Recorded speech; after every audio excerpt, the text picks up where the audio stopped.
आणि आता कोकणवासियांसाठी आनंदाची बातमी आहे। आता मुंबईहून कोकणात समुद्री मार्गाने जाणं शक्य होणार आहे। बहुप्रतीक्षित M2M फेरीला अखेर मुहूर्त मिळालाय। 1 मार्च पासून ही सेवा सुरू होतीये। सकाळी 8 वाजता भाऊचा धक्का इथून निघालेली फेरी दुपारी 2 वाजता विजयदुर्ग जेटीवर पोहोचणार आहे। आशियातील हा सर्वात जलद प्रवास असणार आहे।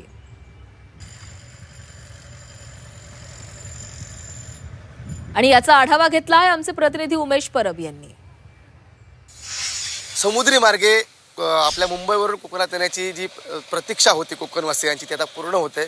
कारण 1 मार्च पासून M2M जी फेरी आहे त्या फेरीचा शुभारंभ होतोय। आता आपण अशा ठिकाणी आहोत ज्या ठिकाणी भाऊचा धक्का इथून सुटलेली जी M2M फेरी आहे ती विजयदुर्ग या जेटीवरती येणार आहे आणि त्या ठिकाणी या जेटीचं काम आता पूर्णत्वास आलेलं पाहायला मिळतंय। मुंबई ते कोकण हा प्रवास समुद्रामार्गे कधी करता येईल याची प्रतीक्षा सर्वांनाच होती। याची उत्सुकता जी आहे ती शिगेला पोचलेली होती।